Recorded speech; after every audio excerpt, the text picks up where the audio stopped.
Hi everyone, नमस्कार। मैं सरोज कुमार बहुत बहुत स्वागत करता हूं आपके अपने यूट्यूब चैनल जैक रैंकर्स पे। साथियों, आज के इस वीडियो में हम झारखंड बोर्ड परीक्षा 2025 के लिए क्लास 10th का सामाजिक विज्ञान का सब्जेक्टिव क्वेश्चन लेके आए हैं, जिसकी परीक्षा 25 फरवरी 2025 को आयोजित होनी है। इस वीडियो में हम भूगोल का सब्जेक्टिव प्रश्न देखेंगे, जो बहुत ज़्यादा आपके लिए इंपॉर्टेंट होगा। ध्यान रहे, इसमें जितने भी प्रश्न हैं वो बार बार परीक्षा में पूछे गए हैं और इस बार 2025 में भी बहुत ज़्यादा पूछने की संभावना है। ये हमारा पार्ट 1 होगा, क्योंकि ये भूगोल का है तो भूगोल में जो है नंबर ऑफ क्वेश्चन जितने भी होंगे उनको हम पार्ट वाइज लाएंगे। तो ये हमारा पार्ट 1 है और उम्मीद है 3 से लेकर 4 पार्ट में भूगोल हमारा जो है क्लियर हो जाएगा। वैसे हम लोग अन्य सब्जेक्ट पे भी बात करेंगे, चाहे वो नागरिक शास्त्र हो, चाहे अर्थशास्त्र हो, चाहे इतिहास। हर एक का लगभग 3 से 4 पार्ट वीडियो आएगा, जिसमें हम सारे के सारे सब्जेक्टिव प्रश्न कवर करेंगे, चाहे वो 3 मार्क्स के हैं, 2 मार्क्स के हो या फिर 5 मार्क्स के हो। आज के वीडियो में हमारा मिक्स रहेगा। हर एक वीडियो में हमारा जो क्वेश्चन रहेगा वो मिक्स रहेगा, यानी कि उसमें 3 और 5 और 2 मार्क्स के भी इंक्लूड रहेंगे। तो जनरली जितने भी क्वेश्चन यहाँ पे कराए जाएंगे वो झारखंड बोर्ड के लिए बहुत ज्यादा इंपॉर्टेंट है और सभी प्रश्न यहाँ पे सब्जेक्टिव कराए जाएंगे। सामाजिक विज्ञान का इसके पहले हमने कई वीडियोस अपलोड किया है ऑब्जेक्टिव के लिए। अगर आप उसको नहीं देखें तो नीचे डिस्क्रिप्शन में लिंक दिया है, आप उनको जरूर देख लें। आइए देखते हैं आज के भूगोल का पहला वीडियो, जो हमारा पार्ट 1 है, उससे संबंधित क्वेश्चन को। सबसे पहले साथियों बता दूं, क्वेश्चन बताने से पहले अगर आप हमारे इस यूट्यूब चैनल पे नया सब्सक्राइब नहीं किए तो सब्सक्राइब कर लो, और व्हाट्सएप ग्रुप में अगर ऐड नहीं हुए तो हमारा व्हाट्सएप नंबर है 9835146164 पे आप मैसेज करके हमारे व्हाट्सएप ग्रुप में ऐड हो जाएं, या फिर नीचे डिस्क्रिप्शन में जो लिंक दिया गया आप उन पे जो क्लिक करके भी व्हाट्सएप ग्रुप में ऐड हो सकते हैं। व्हाट्सएप ग्रुप में ऐड होने से साथियों आपको क्या होगा कि जो भी अपडेट्स होगी या फिर जो भी क्वेश्चन अब यहाँ पे कराया जाएगा उनका इन्फॉर्मेशन आपको पहले दे दिया जाएगा। आइए शुरू करते हैं सबसे इंपॉर्टेंट क्वेश्चन को। साथियों, मैं पहले की तरह एक बार और रिक्वेस्ट करूंगा कि अगर आप अभी तक जैक रैंकर्स की कॉपी नहीं बनाए, जैसा कि हमने बताया था कि एक कॉपी आपको बनाना है जिसमें आपको जैक रैंकर्स लिखना है और उसमें जैक रैंकर्स यूट्यूब चैनल पे जो भी चीजें कराई जाती है उन सभी को नोट डाउन करना। आज हम लोग लगभग 10 प्रश्न को देखेंगे, जो बहुत ज्यादा इंपॉर्टेंट होगा परीक्षा 2025 के लिए भूगोल का। तो वो 10 प्रश्न को आप नोट डाउन भी कॉपी में करेंगे और हमारे व्हाट्सएप नंबर 9835146164 पे आप मैसेज भी करेंगे, ठीक है, भेजेंगे उस क्वेश्चन को। आइए शुरू करते हैं। सबसे पहला क्वेश्चन है साथियों, पहाड़ी क्षेत्रों में मृदा अपरदन की रोकथाम के लिए क्या क्या कदम उठाए जाने चाहिए। ये क्वेश्चन साथियों देखिए पूछा गया है 2010 में, 11 में, 13 में, 15 में और 18 में। बोला गया है पहाड़ी क्षेत्रों में मृदा अपरदन की रोकथाम के लिए क्या कदम उठाने चाहिए। देखो, मृदा अपरदन कहते हैं साथियों मृदा का जो है अपरद हो जाना, यानी कि मृदा जो है एक जगह से दूसरे जगह उड़ के चला जाना। किसी भी माध्यम से मृदा का जो ऊपरी परत होता है उसका जो है एक जगह से दूसरे जगह जाना मृदा अपरदन कहलाता है। ये किस तरह से होता है उनके बारे में बोला गया है कि पहाड़ी क्षेत्रों में इनका रोकथाम हम लोग कैसे करेंगे। तो सबसे पहले साथियों देखिए, यहाँ पे सभी क्वेश्चन का आंसर बहुत ही बारीकी से तैयार किया गया और बहुत ही अच्छे लैंग्वेज में भी तैयार किया गया। पहला आंसर है साथियों, यहाँ पे लिखा गया है भू संरक्षण के निम्नलिखित उपाय किए जा सकते हैं। देखो, भू संरक्षण यानी कि मृदा अपरदन को रोकना, भू संरक्षण, भू मतलब होता है जमीन साथियों, और संरक्षण में उसका रक्षा करना। तो वही बात है, मृदा अपरदन को रोकना या फिर भूमि का संरक्षण करना। आप यहाँ ये भी लिख सकते हैं, मृदा अपरदन की रोकथाम के लिए निम्नलिखित कदम या उठाए जा सकते हैं। सबसे पहला साथियों यहाँ पे कदम क्या दिया गया है कि पर्वतीय क्षेत्रों में सीढ़ी नुमा खेत बनाकर भू संरक्षण किया जा सकता है। कैसा खेत? सीढ़ी नुमा खेत बनाकर जो है भू संरक्षण किया जा सकता है। दूसरा बोला साथियों, वृक्षारोपण द्वारा भूमि के कटाव को रोका जा सकता है। वृक्षारोपण करने से क्या होगा साथियों, उनके जो जड़ है वो भूमि को पकड़ेगी, जिनके कारण उनका अपरदन नहीं होगा। बांध बनाकर अवनालिका अपरदन को रोका जा सकता है, यानी कि नदी उदी जो बहती है जिसके कारण मृदा का जो अपरदन होता है उनको बांध बना के साथियों रोका जा सकता है। बोला गया आगे, पौधों की रक्षक मेखला बनाकर उसे रोका जा सकता है। पौधों की जो रक्षक मेखला है उनको बनाकर भी बांध ये मृदा अपरदन को रोका जा सकता है। पशुओं द्वारा अति चराई को नियंत्रित कर भू संरक्षण को संरक्षित किया जा सकता है, यानी कि पशुओं को जो चराया जाता है साथियों, जिसके कारण उसके जो पैर होते हैं उससे भूमि का क्या होता है, उखड़ते हैं और बाद में ये वायु से क्या हो जाते हैं, उड़ के एक जगह से दूसरे जगह चले जाते हैं। तो बोला गया पशुओं की अति चराई यानी कि बहुत ज्यादा चराने पर रोक लगा के भी भू संरक्षण को कंट्रोल किया जा सकता है। साथियों ये था पहला प्रश्न। ये साथियों कभी कभी 3 मार्क्स तो कभी कभी 5 मार्क्स में पूछा जाता है। 3 मार्क्स में पूछने पर आपको 3 पॉइंट ही लिखना है, 5 मार्क्स में पूछने पर साथियों आपको 500 पॉइंट लिखना है, ध्यान रहेगा। चलो अगला क्वेश्चन देखते हैं। अगला बोला गया है प्रौद्योगिकी और आर्थिक विकास के कारण संसाधनों का अधिक उपभोग कैसे हुआ। तो तो प्रौद्योगिकी साथियों होता है टेक्नोलॉजी, जिसके कारण आप समझ सकते हैं कि बहुत ज्यादा आजकल उद्योग बढ़ा है, इंडस्ट्रीज बहुत ज्यादा बढ़ गया है। तो वही बता रहा है कि इंडस्ट्रीज बढ़ने से और आर्थिक विकास, यानी कि देश का जो विकास होने से संसाधन का अधिक उपभोग कैसे हुआ, संसाधन का क्यों ज्यादा यूज हो रहा है, ये पूछा जा रहा है। तो चलो आपको तो इतना तो पता होगा कि अगर उद्योग बढ़ेगा साथियों तो संसाधन तो ज्यादा लगेगा ही लगेगा। उद्योग बढ़ने से साथियों संसाधन ज्यादा लगेगा, और संसाधन ज्यादा लगेगा तो उनका उपभोग भी क्या होगा, ज्यादा होगा। तो वही पूछा गया, बोला गया है। ये 2009, 10, 12, 14 और 16 में पूछ रखा है। बोला गया प्रौद्योगिकी और आर्थिक विकास के कारण संसाधनों के अधिक उपयोग को निम्नलिखित रूप में देखा जा सकता है। प्रौद्योगिकी और आर्थिक विकास के कारण बड़ी बड़ी एवं जटिल मशीनों का प्रयोग शुरू हुआ है। हस्तचालित लीवर या पुली आदि बेकार हो गए। आपको पता है कि साथियों प्रौद्योगिकी बढ़ा, जिसके कारण विकास भी बढ़ा, और विकास और प्रौद्योगिकी बढ़ने के कारण बहुत बड़ी बड़ी जटिल मशीनें बनानी शुरू कर दी गई, जिसके कारण हस्तचलित लीवर यानी कि हाथ से चलाने वाले मशीन, पुली, ये सब क्या हो गया, बेकार हो गए। कुटीर और लघु उद्योगों का स्थान बड़ी बड़ी कार्यशालाओं में, मिलों और फैक्ट्रियों ने ले गया। अब आपको पता है छोटे छोटे उद्योग बहुत कम चलने लगे, उनको कौन ले गया, तो बड़ी बड़ी जो फैक्ट्री है उनके जो है कारण ये बंद हो गए। जो परिवार पहले संपूर्ण घरेलू उद्योग को धन एवं प्रबंध प्रदान करता था, अब वह बड़े उद्योगों के लिए काम करने लगा। बोल सकते हैं साथी यहाँ पे कि बहुत ज्यादा मशीनों का जो है विकास हुआ, जिनके कारण क्या हुआ, संसाधन का प्रयोग बढ़ गया, उससे क्या हुआ, संसाधनों का उपयोग भी अधिक हो गया, ये बताना चाह रहा है। हालांकि यहाँ पे थोड़ा सा बताया दें कि क्वेश्चन थोड़ा सा लंबा आंसर जरूर हमने लिखा है, क्योंकि 5 नंबर में पूछता। आप अपने हिसाब से इनको एडजस्ट भी कर सकते हो, जो मैं चीजें बोलता हूँ उनके अनुसार आप लिख सकते हो। अगला इसी में दूसरा पॉइंट दिया गया है कि यद्यपि मशीनी युग के प्रारंभ में भारत में भी बेरोजगारी बढ़ी, किंतु मशीनी उत्पादन बढ़ाने के लिए नए नए उद्योगों की स्थापना की गई और अधिकाधिक लोगों को रोजगार मुहैया कराया गया। बोला गया उद्योगों के प्रारंभ से देश की अर्थव्यवस्था बदलने लगी। अब यह मुद्रा पर आधारित होने लगी। वस्तु विनिमय प्रणाली पूरी तरह से समाप्त हो गई। ग्रामीण अर्थव्यवस्था को, जो अपने आप में एक संपूर्ण व्यवस्था थी, लुप्त हो गई। बताया जा रहा है साथियों कि उद्योगों के बढ़ने से अर्थव्यवस्था भी बदली, मुद्रा पे आधारित जो है लोग हो गए। पहले वस्तु विनिमय प्रणाली थी वो समाप्त हो गया। ग्रामीण अर्थव्यवस्था जो था वो धीरे धीरे जो है एक पूर्ण अर्थव्यवस्था हो गई, और ये धीरे धीरे लुप्त हो गई। ग्रामीण अर्थव्यवस्था कहते हैं साथियों सामान के बदले सामान, वस्तु के बदले वस्तु, ठीक है। जैसे कोई जो है जूता खरीदा, उसके बदले कोई चावल दे दिया, तो ये बोल रखा है कि ग्रामीण अर्थव्यवस्था धीरे धीरे लुप्त हो रही है। आगे साथियों अगला पॉइंट दिया गया, इसका प्रभाव सामाजिक क्षेत्र में भी पड़ा। अब जाति पर आधारित रोजगार की प्रथा नहीं रही। कोई भी व्यक्ति अब अपनी इच्छा अनुसार कोई व्यवसाय कर सकता है। पहले क्या था साथियों कि कोई फिक्स व्यवसाय जो है फिक्स आदमी कर सकता था, लेकिन अब क्या है, वैसा कोई जाति पर नहीं है कि आप ये व्यवसाय नहीं कर सकते हो, आपका ये व्यवसाय नहीं कर सकते हो। जो जिसको व्यवसाय, जो जिसको बिजनेस करने का मन है, चाहे वो कोई भी जाति प्रथा से वो कर सकता है। तो ये इस क्वेश्चन में बताया गया। अगला क्वेश्चन है साथियों समाप्यता के आधार पर संसाधन का वर्गीकरण करें। आपको पता होगा सामाप्यता के आधार पर संसाधन साथियों दो प्रकार के होते हैं, एक नवीकरण या फिर नवीकरणीय संसाधन भी उसको बोलते हैं, और एक दूसरा अनवीकरण यानी कि अनवीकरणीय संसाधन भी बोलते हैं साथियों। तो ये क्या होता है मैं आपको थोड़ा सा बता दूं। नवीकरणीय संसाधन उसको बोलते हैं साथियों जिनका हम लोग बार बार प्रयोग कर सकते हैं, बार बार प्रयोग कर सकते हैं, यानी कि ये जल्दी से खत्म नहीं होते हैं, और खत्म होते हैं तो इनको तुरंत जो है प्राप्त कर लिया जाता है। जैसे साथियों मान लिया जाए सौर ऊर्जा, सौर ऊर्जा कहने का मतलब सूर्य से प्राप्त होने वाली ऊर्जा, इनका हम लोग लगातार प्रयोग कर सकते हैं। जैसे ही शाम होगी उनका प्रयोग बंद हो जाएगा, फिर सुबह से हो जाएगा, यानी कि इनका नवीकरण जो है तुरंत हो जाता है, तुरंत से इसको हम लोग नया प्राप्त कर सकते हैं, यानी कि इसमें ज्यादा समय नहीं लगता। कहने का मतलब है नवीकरण संसाधन हम उसको कहते हैं जिनका हम लोग प्रयोग अपने जीवन में बार बार कर सकते हैं, लेकिन अनवीकरणीय संसाधन हम लोग उसको बोलते हैं साथियों जो एक बार समाप्त हो जाए तो उनको हम लोग अपने पूरे जीवन काल में एक भी बार प्रयोग नहीं कर पाएंगे, यानी कि उसको बनने में बहुत ज्यादा समय लग जाएगा। जैसे साथियों कोयला, यू नो दैट कि कोयला बनने में बहुत ज्यादा समय लगता है। अगर कोयला बनाएगा तो लगभग उसको हजारों वर्ष लग जाता है, सैकड़ों से लेकर हजारों वर्ष लग सकता है। तो 1000 वर्ष लगेगा साथियों तो कोई जिंदा तो तब तक रहेगा नहीं, यानी कि हम लोग कह सकते हैं कि कोयला कैसा संसाधन है, और नवीकरणीय। तो सिंपल भाषा में कहें तो नवीकरणीय संसाधन वे संसाधन है, यहाँ पे लिखा भी गया है नवीकरणीय योग्य संसाधन, नवीकरणीय संसाधन प्राकृतिक संसाधन होते हैं जिनका बार बार प्रयोग किया जा सकता है, अथवा जिन्हें भौतिकी, रासायनिक तथा यांत्रिक क्रियाओं द्वारा नवीकृत अथवा पुनः उत्पन्न किया जा सकता है। जैसे सौर ऊर्जा, सूर्य से प्राप्त होने वाली ऊर्जा खत्म नहीं होने वाली है। पवन ऊर्जा ये भी नहीं खत्म होने वाली है। जल अगर साथियों खत्म होती है तो पुनः वर्षा होकर जल जो है हमें प्राप्त हो जाती है। मृदा साथियों खत्म नहीं होने वाली है, आदि कुछ नवीकरणीय योग्य संसाधन है। ठीक है, अगर ये समाप्त होती भी है तो हम लोग इसको जो है बहुत जल्द प्राप्त कर लेते हैं।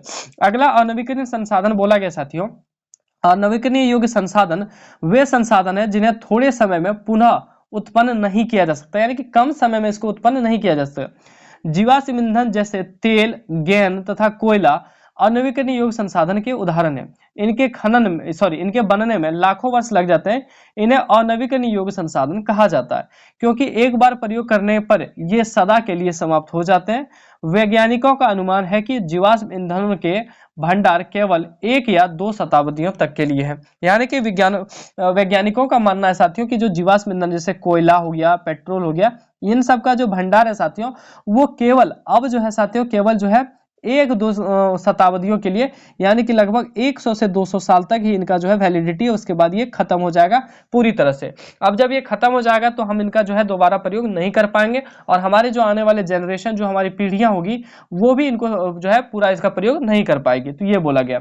तो सामाप्यता के आधार पर याद रखिएगा 2 संसाधन, नवीकरणीय और अनवीकरणीय। पूछ लेता साथियों उत्पत्ति के आधार पर, तो उत्पत्ति के आधार पर साथियों संसाधन के जो है 2 प्रकार है, एक जैव संसाधन और एक अजैव संसाधन। बहुत स्टूडेंट क्या करेगा कि वीडियो को देख के स्क्रीनशॉट ले लेगा, ऐसा नहीं करना है। जो चीजें बता रहा हूं उनको देखो और वीडियो पॉज कर करके आपको जो है पहले तो एक बार समझना है, उसके बाद पॉज कर करके उनको लिखना है। ऐसा नहीं कतई नहीं करना कि स्क्रीनशॉट ले लिया बाद में लिखोगे तो दिक्कत होगा।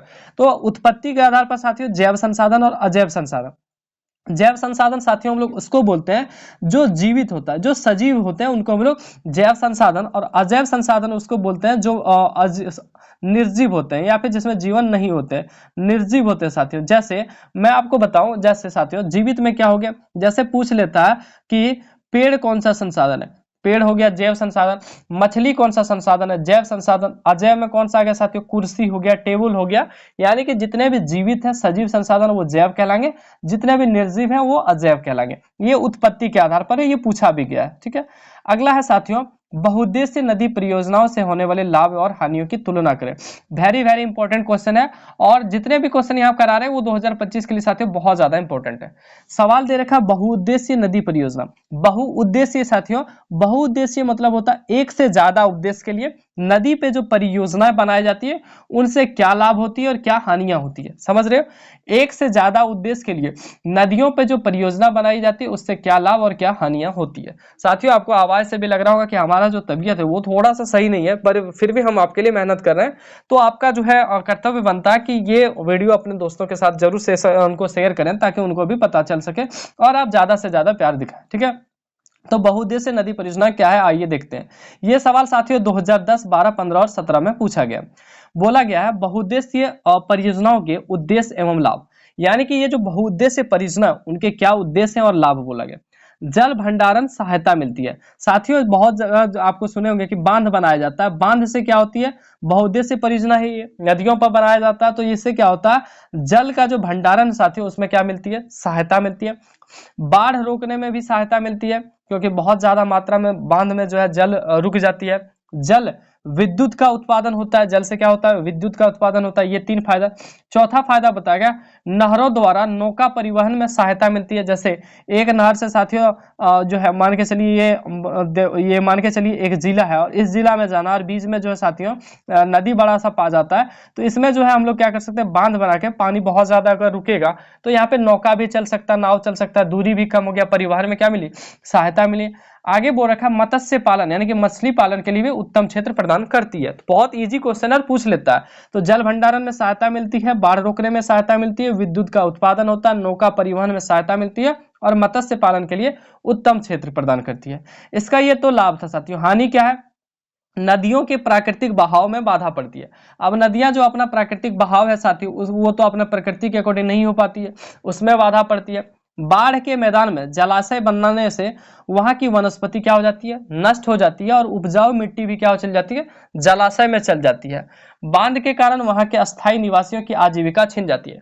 जैसा साथियों आपको पता है कि बांध बनाने के लिए बहुत ज्यादा मात्रा में जमीन चाहिए, बहुत बड़ी जगह चाहिए, जिनके कारण वहां के जो अस्थायी निवासी है उनको वहां से हटा दिया जाता है। अब उनको हटाएगा साथियों तो उनकी आजीविका क्या हो जाती है, जो जीने का साधन है वो पूरी तरह से खत्म हो जाता है। आगे बोला गया है बड़े बड़े बांध बनाने से काफी मात्रा में वहां तल छूट जमा हो जाते हैं और वे स्वयं बाढ़ के कारण बन जाते हैं। यानी कि साथियों बोल रहा है जो वेस्ट मटेरियल है, जब बड़ी मात्रा में जो है वेस्ट मटेरियल जो जाएगा तो वो जाके बांध के पास अटकेगा, जिससे क्या होगा उसके तल में बहुत ज्यादा जो है वेस्ट मटेरियल तलछुट जमा हो जाएगा। और जब जमा हो जाएगा तो ये धीरे धीरे ऊंचा जगह बनाते जाएगा, और इसमें जैसे जैसे पानी जो है बरसात के दिन में बढ़ेगा तो उससे क्या होगा, बाढ़ जो है उनके ऊपर में, यानी कि मान के चलिए इस जगह पे बांध बनाया गया तो इधर जो है पूरी जलापय हो जाएगा, जिसके कारण बाढ़ की भी संभावना क्या हो जाती है, बंद ये बढ़ जाती है। बाढ़ तो कम भी करता है लेकिन संभावना बढ़ती है बहुत ज्यादा तलछुट जमा हो जाने से। तो इस तरह से साथियों आप इनका हानि भी लिख सकते हैं। ये क्वेश्चन जनरली साथियों 3 मार्क्स या फिर 5 मार्क्स में पूछा जाता है, ज्यादा ये 5 मार्क्स में ही पूछा जाता है। अगला क्वेश्चन है जल दुर्लभता क्या है, इनके मुख्य कारण क्या है। ये क्वेश्चन साथियों 3 नंबर में और 5 नंबर में इनको भी पूछ लेता है। जल दुर्लभता नाम से क्लियर है कि जल की कमी को हम लोग जल दुर्लभता कहेंगे। इसके कारण क्या है ये पूछा गया, 2016-18 में पूछा गया, मॉडल सेट 2023 में दिया भी गया। बोला जल अद्यपि प्राकृतिक और समाप्त होने वाला एक उपहार है। बोला गया है जल जो है प्रकृति का एक असमाप्त यानी कि जो कभी समाप्त न होने वाला ऐसा एक उपहार है। फिर भी असमान वितरण, अत्यधिक मांग एवं दुरुपयोग के कारण जल स्तर लगातार नीचे जा रहा है। बोला जा रहा है असमान वितरण। असमान वितरण साथियों आपको पता होगा कि जल जो है हर जगह पे एक समान नहीं है। कहीं आप 50 फीट अगर बोरवेल कराते हैं तो जो है पानी बहुत अच्छा में हो जाता है, कहीं 500 फीट पे भी नहीं मिलता। तो वही बोल रहा है असमान वितरण, जल का अत्यधिक मांग एवं दुरुपयोग के कारण जल का जो स्तर है वो नीचे गिरता जा रहा है और जल जो है दुर्लभ हो जा रहा है, यानी कि मिलना जो है दुर्लभ हो जा रहा है। जल की कमी की इसी समस्या को जल दुर्लभता कहते हैं। ठीक है, जल की कमी को ही क्या हम लोग बोलते हैं, जल दुर्लभता। अब बोला गया जल दुर्लभता के साथियों कारण क्या है, तो यहाँ पे लिखा गया है साथियों, देख पा रहे हैं आप जल दुर्लभता के कारण क्या है। तो बोला गया संसार में जितना पानी है उसका 2.5% मीठे पानी का है। यानी कि संसार में टोटल 100% अगर पानी है साथियों तो 2.5% ही पानी है जो हम लोग मीठे पानी यानी पीने के लिए उपयोग में लाते हैं। इस मीठे जल का कई 70% भाग जो है पहाड़ों पर बर्फ के रूप में पाया जाता है। आप ऐसे अनुमान लगा सकते हैं साथियों, अगर 100 गिलास पानी है, 100 गिलास अगर पानी है साथियों तो उसमें से 2.5 गिलास पानी जो है पीने योग्य है। समझो जरा सा, मीठा पानी जिसको बोल सकते हैं, उसमें भी साथियों 70% पानी कहाँ पे पाया जाता है, पहाड़ों पर बर्फ के रूप में पाया जाता है। यानी कि आप कह सकते हैं लगभग साथियों आप कह सकते हैं यहाँ से 1.75 लीटर पानी जो है कहाँ पे पाया जाता है, 1.75 गिलास पानी कहाँ पाया जाता है, कहाँ पे, तो बर्फ पे। और बाकी जो बच गया साथियों लगभग 0.5 यानी कि आधा गिलास जो पानी है वही पीने योग्य पानी है। देख सकते 100 गिलास में लगभग आधा गिलास ही पानी लग रहा है कि पीने योग्य है। तो इतना संसार में पानी है फिर भी पानी की कमी हो रही है। इस प्रकार मीठे एवं स्वच्छ पानी की मात्रा बहुत ही कम रह जाती है। ठीक है, जो जल दुर्लभता का कारण है। अगला है साथियों निरंतर बढ़ रही जनसंख्या के कारण भी प्रति व्यक्ति पानी की उपलब्धता निरंतर कम हो जा रही है। बोला गया कि जनसंख्या लगातार बढ़ रहा है, जिनके कारण क्या हो रहा है, पानी की मात्रा भी मांग भी बढ़ रही है, और पानी की मांग बढ़ेगी तो पानी की कमी हो रही है, वो बता रहा है। जब हम खेती के लिए सिंचाई की आवश्यकता से अधिक उपयोग करते हैं तो भी पानी की कमी हो जाती है।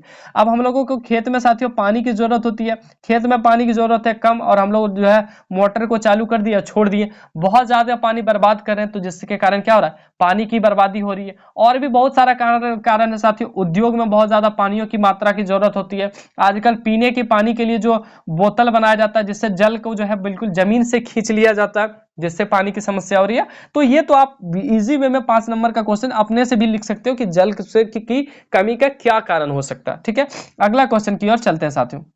अगला इसी में और भी चीजें बताया गया। बोला नित्य प्रतिदिन बढ़ने वाले उद्योगों के कारण भी पानी की कमी हो रही है। यानी कि डेली व डेली उद्योग जो बढ़ रहे हैं उनके कारण पानी की हो रही है। कई उद्योगों जैसे कागज उद्योग, इस्पात उद्योग आदि में पानी की बड़ी खपत हो जाती है। शहरों में शहरों के नियंत्रण बढ़ने से भी पानी की आवश्यकता बढ़ जाती है। शहर बढ़ रहा है साथियों तो जिसके कारण घर बढ़ रहा है तो घर बनाने में पानी, आदमी रह रहा है उसके लिए पानी, बोरिंग जो है हर किसी के लिए जो है पानी की जरूरत होती है। पानी एक आम जरूरत है और इसका हम लोग बहुत ज्यादा प्रयोग कर रहे हैं, जिनके कारण जल की क्या हो रही है, कमी हो रही है, और इसी कमी को जल दुर्लभता कहते हैं। तो साथियों 5 प्रश्न को हमने देखा। छठे प्रश्न की ओर चलते हैं। ये भी प्रश्न देखिए, आपको जो है 4 बार पूछा गया। जितने भी प्रश्न करा रहे साथियों ये तो 5 नंबर या तो 3 मार्क्स में पूछा ही जाएगा। ध्यान रहे, जितना भी क्वेश्चन हम भूगोल में करा रहे हैं इस बार, वो आपके लिए बहुत ज्यादा इंपॉर्टेंट है, और निश्चित तौर पे जितने भी क्वेश्चन करा देंगे लगभग के लगभग प्रश्न यहीं से रहेंगे। ठीक है, अगला प्रश्न देखिए। अगला बोला है, राजस्थान के अर्ध शुष्क क्षेत्रों में वर्षा जल संग्रहण किस प्रकार किया जाता है, व्याख्या कीजिए। यानी कि अर्ध शुष्क जो क्षेत्र है राजस्थान के, उसमें वर्षा का जल का संग्रहण किस प्रकार किया जाता है, ये पूछा गया। 2009, 11, 17 और 19 में पूछा गया ये क्वेश्चन। बोला गया राजस्थान के अर्धशुष्क क्षेत्रों में वर्षा का जल निम्नलिखित प्रकार से संग्रहण किया जाता है। पहले बोला, राजस्थान जैसे सूखे क्षेत्रों में रहने वाले लोग पीने का पानी एकत्र करने के लिए छत वर्षा जल संग्रहण का तकनीक प्रयोग करते हैं। छत पे जो है जितना भी पानी होता है साथियों, उनको जो है संग्रहित किया जाता है पीने के लिए। आगे बोला है, खेतों में वर्षा जल एकत्रित करने के लिए गड्ढे बनाए जाते हैं ताकि मृदा को सिंचित किया जा सके।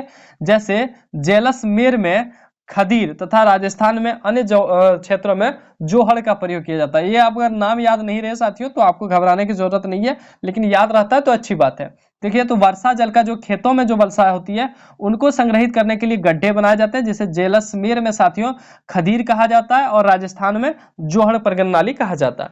आगे बोला, राजस्थान के अर्धशुष्क क्षेत्रों में विशेषकर बीकानेर, फलोदी, बाड़मेर में लगभग हर घर में पीने का पानी संग्रहित करने के लिए भूमिगत टैंक अथवा टोंका हुआ करता है। आप अगर किताब पढ़े होगे तो पता है कि वहां पे हर एक घर में जो है पीने के पानी को एकत्रित करने के लिए टोंका बनाया जाता है। ठीक है, जमीन के अंदर गड्ढे करके उसमें जो है पूरी तरह से उसको सीमेंटेड करते हुए जितना भी वर्षा का जल होता है साथियों उसमें जमीन के अंदर डाला जाता है। आगे बोला गया है, इन क्षेत्रों में छत वर्षा जल संग्रहण तंत्र का प्रयोग पानी को एकत्रित करने के लिए होता है। वे टैंक सुविकसित छत वर्षा जल संग्रहण तंत्र अभिन्न हिस्सा होते हैं। ये टैंक घरों की ढलावा छत से पाइप द्वारा जुड़े होते हैं। छत से वर्षा का पानी इन नालों से बहते हुए भूमिगत टांका में पहुंचता है, जहां इसे एकत्रित किया जाता है। वर्षा का पहला जल छत और नालों को साफ करने में प्रयोग होता है और उसे संग्रहित नहीं किया जाता। इसके बाद होने वाली जल को संग्रहित किया जाता है। कहा जा रहा है साथियों, ये जो छत है, छत को जो है ढालनुमा बनाया जाता है और ये कोने में जो है एक पाइप जैसा नाला बना दिया जाता है, जिसका प्रयोग से जल को जो है जमीन के अंदर ले जाया जाता है। पहला जो वर्षा होती है उसको जो है नाला का साफ किया जाता है और जो छत है उनको साफ करने के लिए छोड़ दिया जाता है। बाकी दूसरे वर्षा की पानी को क्या किया जाता है साथियों, उसको जो है भूमिगत जल टैंक बनाकर उनका प्रयोग में लाया जाता है। तो ये बहुत ही इजी प्रश्न था। अगला साथियों, ये 3 मार्क्स का क्वेश्चन है। भारत की सबसे बड़ी नदी घाटी परियोजना कौन है और यह किस नदी पर है, इससे किस क्षेत्र की आर्थिक विकास में मदद मिलती है। बोला गया, which is the biggest river valley project of India and one which river is situated. ठीक है, which sector gets help in economic development by this. 2023 में पूछ रखा है साथियों, ठीक है, इसलिए 2025 में भी पूछा जा सकता है। बोला गया, भारत की सबसे बड़ी नदी घाटी परियोजना साथियों भाखड़ा नांगल परियोजना है। यह सतलज नदी पे बनाया गया। ध्यान रखिएगा, ये क्वेश्चन 2 मार्क्स में भी पूछ लिया जाता है कि सबसे बड़ी नदी परियोजना कौन सी है। ये ऑब्जेक्टिव में भी पूछ लिया जाता है। याद रखो, सबसे बड़ी नदी घाटी परियोजना भाखड़ नांगल परियोजना है जो सतलज नदी पर बनाया गया है। आगे बोला गया साथियों, इस परियोजना से पंजाब, हरियाणा, दिल्ली, उत्तर प्रदेश, हिमाचल प्रदेश, राजस्थान और जम्मू कश्मीर राज्यों को लाभ मिला है। इससे कृषि और उद्योगों में क्रांतिकारी परिवर्तन आए हैं। इस परियोजना से 15 लाख हेक्टेयर भूमि के सिंचाई कर देश में हरित क्रांति लाने में मदद मिली है।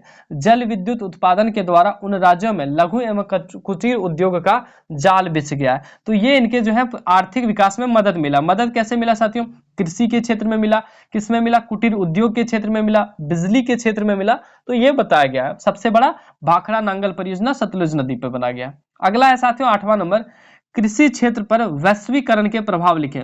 बोला गया, ग्लोबलाइजेशन का इफेक्ट बताना है किसमें, कृषि क्षेत्र में। यानी कि साथियों कहने का मतलब होता है कि भारत के जो कृषि है इनको जो है वैश्विक स्तर पे पूरे विदेश लेवल पे जो है अपनाया गया। इसके कारण क्या प्रभाव पड़ा, यानी कि कहने का मतलब है भारत का माल दूसरे राज्य में भेजना, कृषि का दूसरे देश का यहाँ पे लाना, तो इसके बारे में बताया गया। तो ये क्वेश्चन जो है भारत में कृषि वैश्वीकरण का प्रभाव 2010, 15, 18 और 20 में पूछ रखा। बोला गया, भारतीय किसान औद्योगिक क्षेत्र के लिए वस्तुओं का उत्पादन करने लगे, उन्हें अन्य देशों के किसानों से भी प्रतियोगिता करनी पड़ रही है। बोल रखा है कि साथियों कि औद्योगिक क्षेत्र के लिए वस्तुओं का निर्माण कर रहा है, जैसे बहुत सारा ऐसे, जैसे मान के चलो टमाटर का उपयोग उद्योग क्षेत्र में भी किया जा, उद्योग क्षेत्र के लिए किया जाता है ताकि उससे सॉस बने। बहुत सारे ऐसी चीजें, जैसे चावल हो गया। तो भारतीय किसान को जो है औद्योगिक क्षेत्र के लिए वस्तुओं का उत्पादन करने लगे और अन्य देशों के किसानों से प्रतियोगिता यानी कि टक्कर देना पड़ रहा। अगर खराब सामान भारत के लोग बनाएंगे तो विदेशी सामान मंगा लेगा। ठीक है, तो ये बता रहा।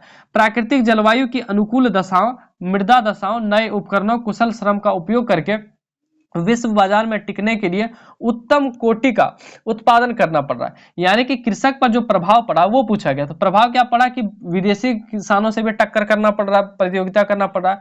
बोला गया प्राकृतिक जलवायु की अनुकूल दशाओं, मृदा की दशाओं, नए उपकरणों, कुशल श्रम का उपयोग करके विश्व के बाजार में टिकने के लिए उत्तम कोटि का उत्पादन करना। यानी कि विश्व के बाजार, विदेशी देशों के बाजार में भारत के किसानों को टिकने के लिए बहुत ही अच्छी क्वालिटी का जो है उत्पादन करना पड़ रहा है। विश्व स्तरीय वैज्ञानिक तकनीकों का प्रयोग हो पाया। भारत में जो है विश्व स्तरीय वैज्ञानिक तकनीक, जैसे बड़े बड़े ट्रैक्टर हो गए, डीप जो है स्प्रिंकलर हो गए, डीप जो बोरिंग हो गए, तो उन सब का जो है प्रयोग बढ़ा है। बोला गया है विद्युत सिंचाई साख सुविधाओं का आवश्यकताओं की पूर्ति हेतु विश्व की तरह भारत सरकार को भी सोचना पड़ रहा है। यानी कि सिंचाई के लिए साख सुविधाओं यानी कि ऋण के लिए, अगर कोई आदमी के पास पैसा नहीं है उपजाने के लिए तो साख की सुविधा बैंक उपलब्ध कराती है। तो इनके लिए भी भारत सरकार को सोचना पड़ा। और ये कैसे संभव हुआ? ग्लोबलाइजेशन से, वैश्वीकरण से। ठीक है, ये सवाल पूछ रखा है। अगला साथियों, चावल की खेती के लिए उपयुक्त भौगोलिक परिस्थितियों का वर्णन करें। यानी कि अगर कोई व्यक्ति चावल की खेती करना चाहते हैं तो उनके लिए कौन सी परिस्थितियां होनी चाहिए, कैसा जो है जमीन होना चाहिए, कैसा मिट्टी होना चाहिए, कैसा टेम्परेचर होना चाहिए, ये पूछा गया। ये 2009, 12, 16 और 19 में पूछ रखा है। बहुत ज्यादा पूछता है ये सब क्वेश्चन। तो चलो देखते हैं। बोला गया साथियों विश्व में सबसे अधिक क्षेत्र, सबसे अधिक जो है अधिक क्षेत्र में चावल उपजाने का कार्य भारत में होता है। सबसे ज्यादा चावल भारत में। इसे खरीफ फसल के मौसम में उपजाया जाता है। चावल की खेती के लिए गर्म तथा आर्द्र जलवायु लाभकारी है। इसके लिए 25 डिग्री सेल्सियस से अधिक तापमान तथा 100 सेंटीमीटर से अधिक वर्षा की आवश्यकता होती है। ध्यान रहे, आप इसको पॉइंट वाइज लिख सकते हैं कि चावल उपजाने में भारत जो है फर्स्ट स्थान पे है साथियों। दूसरा पॉइंट आप लिख सकते हो क्या, कि चावल उपजाने के लिए खरीफ का मौसम होना चाहिए। तीसरा पॉइंट आप लिख सकते हो साथियों कि यहाँ पे गर्म जो है जलवायु चाहिए, आर्द्र जलवायु यानी कि नमी वाला जलवायु चाहिए। अगला लिख सकते हैं 25 डिग्री सेल्सियस से अधिक जो है तापमान चाहिए, 100 सेंटीमीटर से अधिक वर्षा चाहिए। ठीक है, ये बोला गया। यह उष्ण कटिबंधीय जलवायु क्षेत्रों में प्रदेशों की उपज है। कम वर्षा वाले क्षेत्र में भी सिंचाई की सुविधा से चावल की खेती की जाती है। जैसे झारखंड में वर्षा नहीं होता है तो सिंचाई के माध्यम से खेती की जाती है। डेल्टाई भाग तथा जलोढ़ मिट्टियां इसके लिए बहुत ज्यादा उपयोगी है। भारत में चावल की खेती पूर्व तथा पश्चिम तटीय प्रदेशों एवं उत्तर पूर्वी विशाल मैदानों में की जाती है, ये बताया गया। अगला है लौह और अलोह खनिज के बारे में पूछा गया और ये आज का हमारा सेशन का पार्ट 1 का अंतिम क्वेश्चन 10वां नंबर। लौह खनिज किसको कहते हैं, अलोह खनिज किसको कहते हैं? बोला गया लौह खनिज अलोह खनिज में अंतर स्पष्ट करना, 3 मार्क्स में पूछा जाता है। बोला गया साथियों 2011, 20 और 22 में पूछा गया। लौह खनिज, इधर अलोह खनिज। लौह खनिज में कठोरता पाई जाती है। लोहे के जो खनिज होते हैं साथियों उसमें क्या पाई जाती है, कठोरता यानी कि हार्डनेस पाई जाती है, मजबूत होता है। खनिजों में कठोरता नहीं पाई जाती, किसमें? अलोह खनिज में जो है कठोरता नहीं पाई जाती। यहाँ अलोह शब्द छूट गया, ध्यान रखिएगा। अलोह में जो है खनिज कठोरता नहीं पाई जाती है। लोह खनिज प्रायः भूरे रंग का होता है, अलोह खनिज में रंग नहीं होते हैं। ठीक है, कई रंग के होते हैं, आप बोल सकते हैं कई रंग के, लेकिन लोहे के जो खनिज होते हैं कैसे होते हैं? प्रायः भूरे रंग के। लोहा, मैग्नीज, बॉक्साइट, जस्ता आदि लोह खनिज के उदाहरण है। लोहा, मैग्नीज, बॉक्साइट, जस्ता। अलोह खनिज के उदाहरण कौन सा है साथियों? बोला गया सोना, सीसा, अभ्रक आदि अलोह खनिज के उदाहरण है। तो इस तरह से साथियों आपने 10 इंपॉर्टेंट क्वेश्चन को देखा जो 2025 की परीक्षा के लिए बहुत ज्यादा इंपॉर्टेंट है। ध्यान रहे, ये हमारा पार्ट 1 था भूगोल का। हम लोग जल्द ही नेक्स्ट पार्ट लेके आएंगे, पार्ट 2, जिसमें हम लोग 10 क्वेश्चन को देखेंगे। और उम्मीद है पार्ट 3 में 10 क्वेश्चन देखने के बाद आपका जो है भूगोल से जितने भी प्रश्न पूछे जाएंगे वो कंप्लीट हो जाएगा और आप अपनी परीक्षा में जो है बेहतरीन परफॉर्मेंस कर पाएंगे। साथियों इस वीडियो को यहीं एंड करते हैं। वीडियो एंड करने से पहले एक बार मैं पुनः बता दूं, अगर आप हमारे व्हाट्सएप ग्रुप में नहीं जुड़े तो 9835146164 पे मैसेज करते हुए व्हाट्सएप ग्रुप में जरूर ऐड हो जाए। साथ ही साथ साथियों इन जितने भी क्वेश्चन को हमने यहाँ पे डील किया है, बताया है, उन सभी का आंसर लिख के आप इसमें जरूर भेजें। मिलते हैं आप सबों के बीच अगले वीडियो में, तब तक के लिए साथियों आप सभी इस यूट्यूब चैनल को सब्सक्राइब करते हुए नोटिफिकेशन बेल को जरूर प्रेस कर लें और इसे लाइक कर अपने दोस्तों में भी भेज दें ताकि उनको भी इनका बेनिफिट मिल सके। धन्यवाद। जय हिंद। वंदे मातरम।